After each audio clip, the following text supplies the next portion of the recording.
Hello साथियों, जय हिंद और नमस्कार। आप लोगों के लिए अगली क्लास MPGK की है, तो कुछ मोटिवेशन के साथ शुरुआत करते हैं। वो कहते हैं ना, कर्म करो ऐसा कि फल मिलेगा, आज नहीं तो कल मिलेगा। जितना गहरा होगा कुआं उतना मीठा जल मिलेगा। तो इतनी बात आप ध्यान रखिए, जितनी ज़्यादा मेहनत करोगे, जितने अपने आप को गहराई में उतारोगे, उतने आप सफल होगे। ये ध्यान दे लेना। जितना ज़्यादा सीखने से हमेशा नौकरी प्राप्त करने के लिए फल की इच्छा ना करें, चाहत रखे तो किस चीज़ की, मेहनत की। मेहनत करोगे अपने आप सिलेक्शन निकल के आएगा। ये आप अपने जहन में फिट कर लें। दोस्तों, हम मध्य प्रदेश जीके पढ़ रहे थे और मध्य प्रदेश सामान्य ज्ञान में बात करें तो हमने पढ़ लिया था कुछ बेसिक नॉलेज कि MP में कितनी वर्षा होती है, MP की जलवायु, MP के चिन्ह, ठीक है, MP के केंद्रीय बिंदु। MP क्या इंडिया के केंद्रीय बिंदु अपने MP में है, तीनों के तीनों जो मैंने बताया था, एक अखंड भारत का, एक भारत का और एक बताया था पूरी पृथ्वी का। तो पृथ्वी का मिलता है मंगलनाथ मंदिर उज्जैन। अखंड भारत का अपन को मिलता है कहाँ पर, अखंड भारत का बैतूल में मिलता है। और कटनी के मनोहर ग्राम में मिलता है हमको क्या, भारत, अभी वर्तमान भारत का। तो ये तीनों आप याद रखना। जिनको नहीं याद है या जो पहली बार ये वीडियो देख रहा है तो पहले वीडियो जाके देखें, वहाँ से आपको क्लियर हो जाएगा। चलो, तो आज अपन पढ़ेंगे मध्य प्रदेश की प्रशासनिक स्थिति, मध्य प्रदेश की प्रशासनिक स्थिति पढ़ेंगे। उसके बाद प्रशासनिक स्थिति के बाद पढ़ेंगे अपन न्यायिक स्थिति। चलो इधर लिख लेते हैं, न्यायिक स्थिति पढ़ेंगे। न्यायिक स्थिति के बाद मैं आप लोग को पढ़ाऊंगा राजनीतिक स्थिति। राजनीतिक स्थिति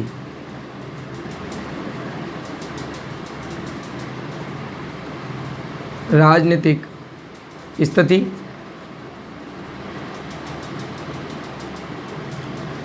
राजनीतिक स्थिति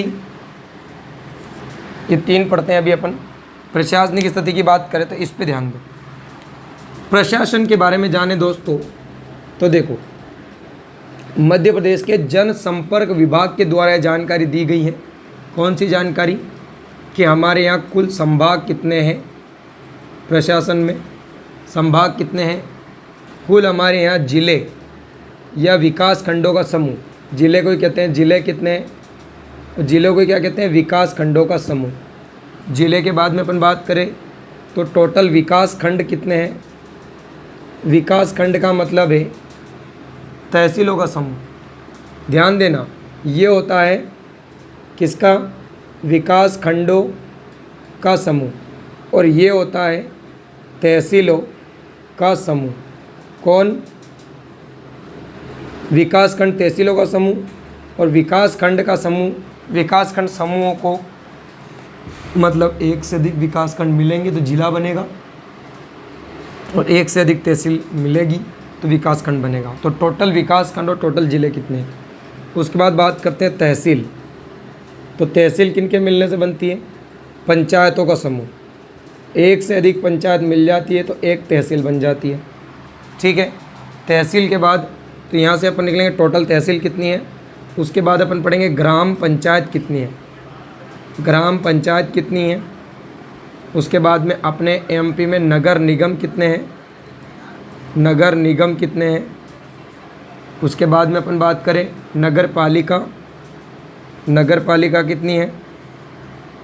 और उसके बाद में पढ़ेंगे अपन कुल ग्राम, छोटे मोटे ग्राम मिला के पूरे MP में कितने ग्राम हैं। चलो, तो ये सीक्वेंस अपन समझते हैं। जो संभाग तो है टोटल 10, जिले हो चुके हैं 53वां जिला बन चुका है, मयूरभंज करके नाम है, वो बन चुका है। उसके बाद में विकास खंड टोटल कितने अपने यहाँ पर, तो टोटल विकास खंड है मऊगंज बनाना, हाँ वही बताया। देखो विकास खंड बने 313 टोटल, और टोटल तहसीलें अपने यहाँ 428। यहाँ आंकड़े मत भूलना आप। टोटल ग्राम पंचायतें अपने यहाँ पर 23,922, 23,922 कुल ग्राम पंचायतें हैं। कुल नगर निगम अपने यहाँ 16 हैं, ठीक है। टोटल नगर पालिका हमारे यहाँ 98 है और कुल ग्राम जो हमारे यहाँ है 54,903। ये टोटल गांव हैं।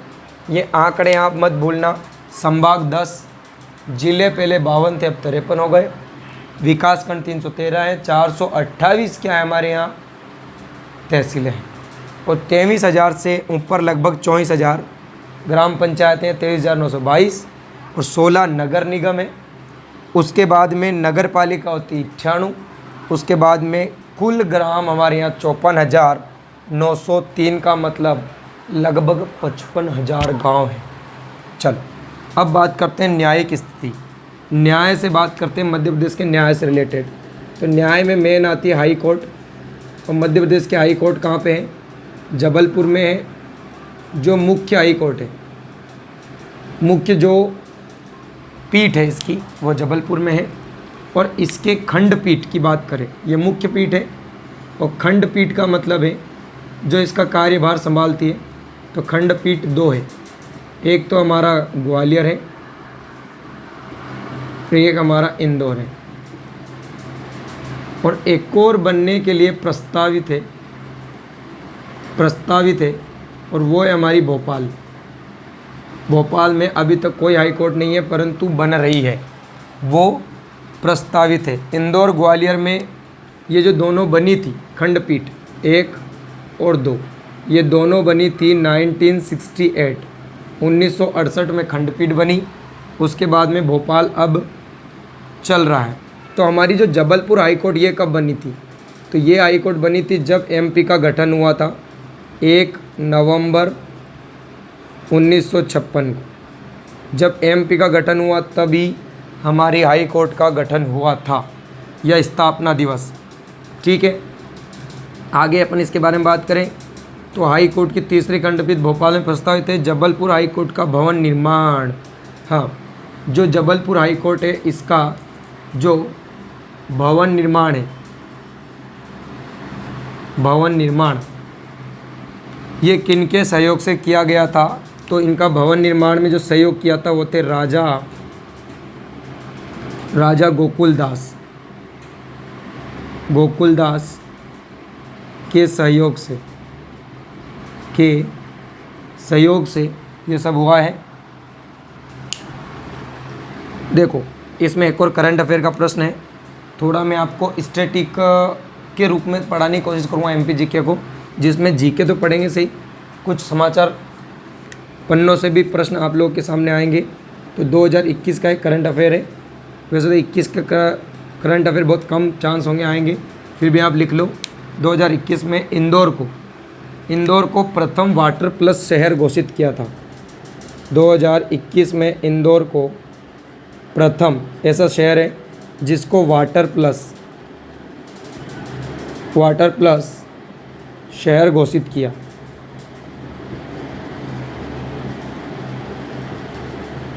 ये याद रखना, प्रथम वाटर प्लस शहर जो हमारा है वो है इंदौर। इसके बाद अपन पढ़ेंगे राजनीतिक स्थिति। तो राजनीति में एमपी में क्या क्या है?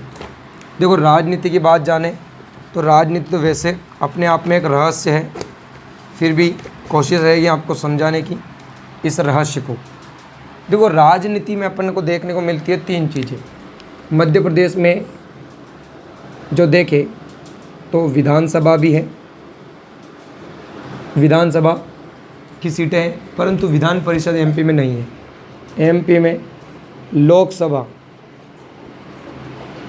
की सीटें हैं और एमपी में राज्यसभा की सीटें भी हैं।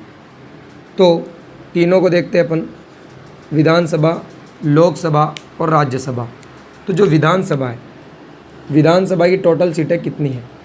तो विधानसभा की टोटल सीटें अपने यहाँ पर 230। अब मैं बात करूँ तो ये 230 जो सीटें हैं ये पहले कितनी थी? तो देखो यहाँ कुछ इस प्रकार से लिखो, 230 अभी है, पहले ये 320 थी। पहले मतलब कब? पहले सबको पता है मध्य प्रदेश के टुकड़े हुए हैं, तो विभाजन से या वर्तमान, इसको वर्तमान लिखो और इसको विभाजन लिखो। विभाजन के बाद ये वर्तमान में ये पहले ही है, विभाजन मत लिखो, पहले लिख लो। और बीच में क्या हो गया, छत्तीसगढ़ अलग हो गया तो इतनी रह गई। 320 पहले थी, अभी विधानसभा की सीट 230 है। और वर्तमान में विधानसभा की सीट पे जो चुनाव होता है उसकी बात करते हैं अपन। तो विधानसभा में एसटी के लिए कितने आरक्षित है और एससी के लिए कितनी सीटें आरक्षित हैं। तो एसटी वालों के लिए सर्वाधिक है, 47 है समथिंग, एसटी के लिए 47 है और एससी के लिए 35 सीटें अवेलेबल हैं वर्तमान में एमपी में। अब लोकसभा में बात करें तो लोकसभा में पहले कितनी थी और अब कितनी है। तो लोकसभा में अभी तो सीटें हैं 29 और पहले थी 40। 11 सीटें छत्तीसगढ़ को दे दी गई। तो वर्तमान में 29 सीटों में से भी 29 सीटों में भी एससी एसटी को डिवाइड की गई है। तो एससी को कितनी दी गई है, एससी को दी गई है 4 और एसटी को दी गई है 6। एसटी को ज़्यादा मिल रही है हमेशा, यहाँ देख लो आप, यहाँ पे भी एसटी को 47 है, एससी को 35 है, यहाँ एसटी को 6 है, यहाँ एससी को 4 है। राज्यसभा में हम बात करें तो पहले कितनी थी और वर्तमान कितनी है। तो देखो वर्तमान में बता पाऊँ आपको तो 11 है और पहले 16 थी। 5 किसको दे दी गई, 5 दे दी गई छत्तीसगढ़ को। तो वर्तमान में जो सीटें हैं इसमें से कोई एससी एसटी के लिए पर्सनली आरक्षित नहीं है, ये सभी वर्गों के लिए टोटल ये सीट है, किसी को भी बना सकते हैं किसी भी वर्ग से। तो ये एमपी की मैंने राजनीतिक स्थिति आपको समझाई कि राजनीतिक स्थिति में क्या है। ठीक है, देखो पहले जो एक और होता था राजनीति में एंग्लो इंडियन, और एंग्लो इंडियन होता था साइड से किसी को चुनना। तो एंग्लो इंडियन का पद अब ख़त्म कर दिया गया है। कब ख़त्म किया, 2019 में इसको ख़त्म कर दिया 104वें संविधान संशोधन के तहत।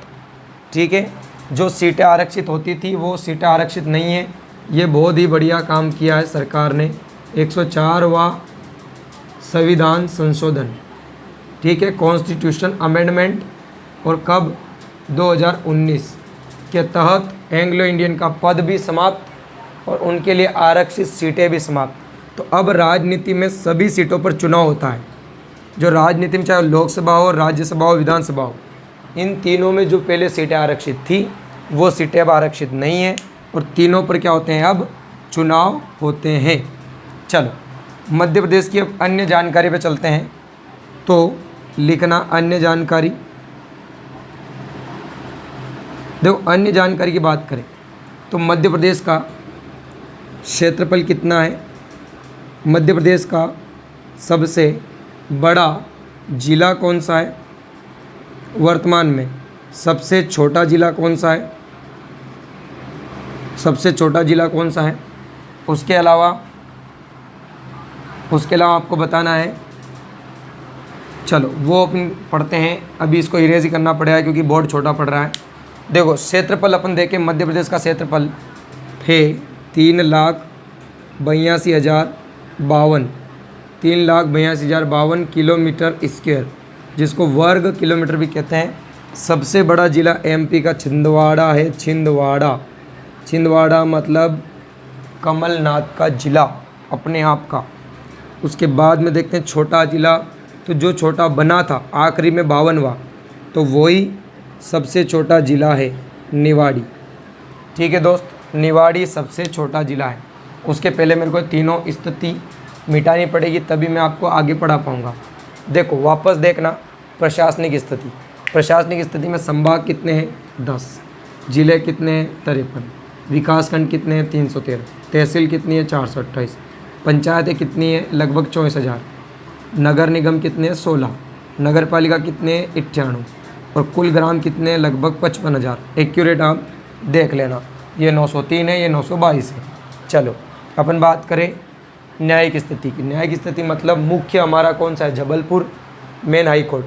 जब हमारा एमपी बना था तभी हमारी क्या बनी, मेन हाई कोर्ट बनी। देखो 56 में, उसके बाद में 68 में 2 खंडपीठ बने, कौन कौन से, इंदौर और ग्वालियर।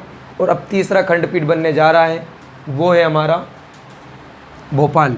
तो भोपाल प्रस्तावित है, बस इतना याद रखो। और जो हाई कोर्ट का भवन निर्माण करवाया था वो व्यक्ति है राजा गोकुल दास। जो जबलपुर हाई कोर्ट का निर्माण हुआ था वो गोकुल दास। और करंट अफेयर का प्रश्न है कि जो हमारा इंदौर है 2021 में वाटर प्लस शहर घोषित किया गया है। क्या घोषित किया गया है? वाटर प्लस शहर घोषित किया गया है। उसके अलावा राजनीतिक स्थिति देखें तो विधानसभा, लोकसभा, राज्यसभा में एंग्लो इंडियन का पद समाप्त हो गया है। किसके तहत? 104वें संविधान संशोधन के तहत 2019 में। ये एमपी में नहीं, पूरे इंडिया में भाई, ये याद रख लेना, पूरे इंडिया में समाप्त हो गया। चलो, विधानसभा की सीटें पहले हमारे पास 320 थी। जैसे छत्तीसगढ़ अलग हुआ सन 2000 में हमारे पास 230 रह गई, और 230 में एसटी एससी को बांटी हुई है, जिसमें एसटी को ज़्यादा है, एससी को कम है। तो एसटी को कितनी है? 47, और एससी को कितनी है? 35। उसके बाद में अपन बात करें लोकसभा की सीटें, पहले 40 थी, अब रह गई 29। पहले 40 थी, अब 29 रह गई। 29 में भी एसटी को 6 दी गई हैं और एससी को 4 दी गई हैं। राज्यसभा की पहले सीटें 16 थी, अब कितनी रह गई हैं? 11। बस इतना आप ध्यान रखें। उसके बाद में अपन अन्य जानकारी पर चलते हैं। इरेज का कहाँ रख दिया? हाँ, यहाँ पे। चल, इसको इरेज करते हैं। उसके अलावा अन्य जानकारी देखते हैं। देखो, मुझे इतना भरोसा है मुझ पे कि आपको याद तो यहीं पे हो रहा होगा जैसे जैसे आपकी क्लास आगे बढ़ रही है। तो मेरा एक ही उद्देश्य होता है, ऑफलाइन क्लास या ऑनलाइन, बच्चे को उसी टाइम याद हो जाना चाहिए जिस टाइम वो देख रहा है। उसको अलग से पढ़ने की आवश्यकता नहीं पड़नी चाहिए। इतना आप याद रखें कि आपको अलग से नहीं पढ़ना है। चलो, बस अलग से पढ़ना है आपको गणित वगैरह के सवाल जो किताबों से प्रैक्टिस करनी है। और मध्य प्रदेश की अन्य जानकारी के बारे में जाने तो देखो, जनसंख्या के बारे में जानते हैं। एमपी की जनसंख्या, देखो अभी तो मैं पूरा एमपी का परिचय चल रहा है, देखे तो इन जनसंख्या को सबको मैं डिटेल में पढ़ाऊँगा अच्छे से। ये बेसिक चल रहा है सब। एमपी की जनसंख्या क्या है, साक्षरता क्या है, ठीक है, एमपी की साक्षरता क्या है। उसके बाद में एमपी का लिंगानुपात क्या है, एमपी का लिंगानुपात क्या है। उसके बाद अपन पढ़ेंगे, क्या वीडियो बड़ा तो नहीं आ रहा, मेरे को बता देना। जनसंख्या वृद्धि, जनसंख्या वृद्धि के बारे में पढ़ेंगे, ठीक है, वो बता चुका हूँ मैं। क्षेत्रफल में बताया है ना, ये भी याद रखना, ये क्षेत्रफल में बताया है। अभी जनसंख्या में भी अपन देखेंगे, ठीक है। जनसंख्या वृद्धि हो गया।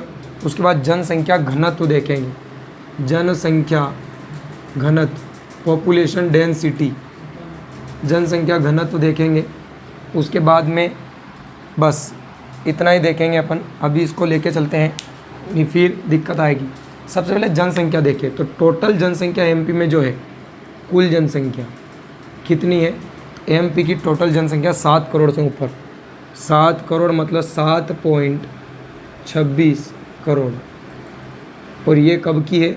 2011 की जनगणना के अनुसार, 2011 की जनगणना के अनुसार ये आंकड़े हैं। अभी तो 9-10 करोड़ हो गई होगी। चलो और देखें अपन तो सर्वाधिक जनसंख्या वाला जिला कौन सा है, न्यूनतम जनसंख्या वाला जिला कौन सा है, बताओ। देखो थोड़ा सा ध्यान से समझना पड़ेगा, सर्वाधिक जनसंख्या कहाँ की है, न्यूनतम जिला कौन सा है। और 2011 में न्यूनतम अलग था, और जैसे ही एक नया जिला बीच में बना उसकी जनसंख्या सबसे कम हो गई। तो देखो सर्वाधिक जनसंख्या वाला जो ज़िला है वो हमारा इंदौर है, जिसकी पॉपुलेशन में आपको बताऊं तो अधिकतम है। इंदौर की पॉपुलेशन लगभग 24 लाख के लगभग, 22 से 24 लाख के बीच में। और न्यूनतम जनसंख्या निवाड़ी, ये ज़िला बीच में बना था अभी 2019 के लगभग, इसीलिए ये क्या हो गया 2011 की जनगणना के बाद आया, तो इसकी जनसंख्या सबसे कम है। और इससे पहले जो 2011 में जनगणना की गई थी तब हरदा सबसे कम जनसंख्या वाला ज़िला था, ये याद रखना आप। चलो अब साक्षरता की बात करें तो हमारे एमपी की टोटल साक्षरता कितनी है, कुल साक्षरता कितनी है एमपी की। एमपी में सर्वाधिक साक्षरता वाला ज़िला कौन सा है, सर्वाधिक पढ़ा लिखा ज़िला कौन सा है एमपी में। उसके बाद में न्यूनतम कौन सा है, और महिला सर्वाधिक कहाँ की पढ़ी लिखी है, ये अपन को देखना है। तो देखो साक्षरता जो टोटल है एमपी की, वो टोटल साक्षरता 69.35%। टोटल पढ़े लिखे मतलब इसका मैं परसेंट निकालने बैठूँ 7.26 करोड़ का, इतना परसेंट मतलब लगभग 70% लोग पढ़े लिखे हैं। 100 लोगों में से 70 लोग, मतलब 30 लोग अभी भी अनपढ़ हैं। सर्वाधिक पढ़े लिखे आपको मिलेंगे, जहाँ तक मैं रिलेट कर पा रहा हूँ, जबलपुर होना चाहिए। जबलपुर बिल्कुल सही है। देखो दोस्तों, रात के बज रहे हैं 12:30 बजे मैं आपके लिए वीडियो बना रहा हूँ, ठीक है। इसको एडिट वगैरह करते करते 2-3 बज जाएगी। इतनी मेहनत आपके लिए करें तो प्लीज़ थोड़ी सी मेहनत आप भी करें हमारे लिए, और क्या करें, थोड़ा सा लाइक, कमेंट और शेयर करना है और उस व्यक्ति तक पहुंचाना है जिसको इसकी ज़रूरत है। और कुछ नहीं मांग रहे हैं आपसे। उससे क्या होगा कि हमारा मोटिवेशन बढ़ेगा, हम और रात के 2-2 बजे वीडियो बनाने की कोशिश करेंगे। देखो, तो इतना सा आप लोग को करना है। न्यूनतम बात करें तो न्यूनतम कहाँ के पढ़े लिखे लोग हैं? सर्वाधिक तो जबलपुर के हैं। न्यूनतम आपको देखने को मिलेंगे वो है अलीराजपुर। देखो, इस ज़िले की बहुत दयनीय स्थिति है। 81% पढ़े लिखे जबलपुर में हैं, टोटल 69.35% है।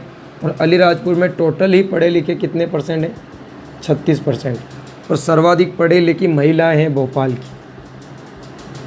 लगभग 75 से ऊपर परसेंट निकलेगा महिलाओं का। यहाँ लिखा हुआ नहीं है, पर मैं डिटेल में जब पढ़ाऊँगा तब बता दूँगा।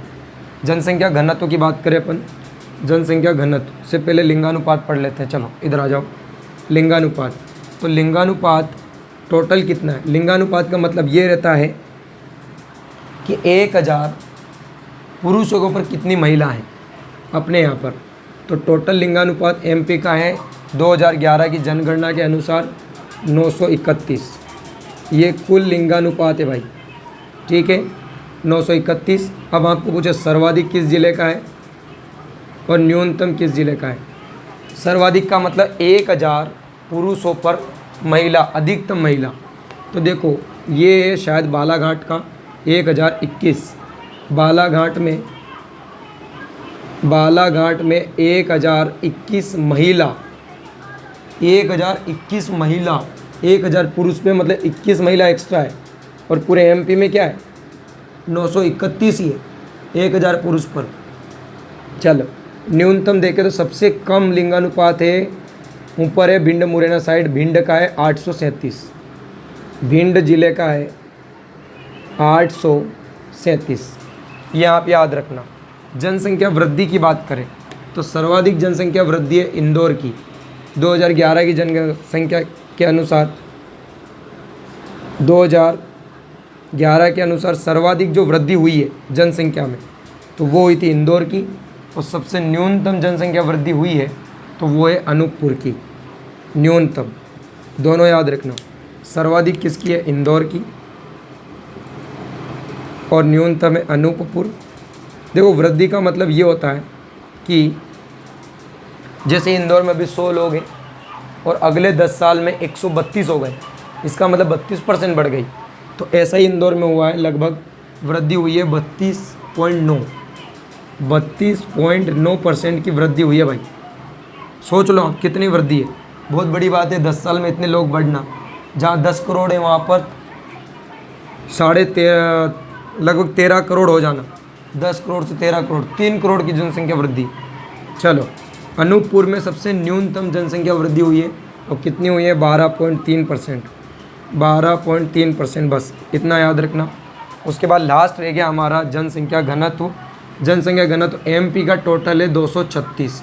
और जनसंख्या घनत्व का मतलब होता है 1 किलोमीटर प्रति किलोमीटर एरिया में लोगों का रहना, ठीक है, प्रति किलोमीटर में लोगों का रहना, कि 1 किलोमीटर एरिया में कितने लोग रह सकते हैं। तो पूरे एमपी का जो किलोमीटर एरिया के हिसाब से देखें तो 236 लिंगानुपात है। सर्वाधिक किस ज़िले का है और न्यूनतम किस ज़िले का है? तो सर्वाधिक मुझे लग रहा है भोपाल का होना चाहिए, सर्वाधिक भोपाल का ही है। और न्यूनतम जनसंख्या घनत्व डिंडोरी का है।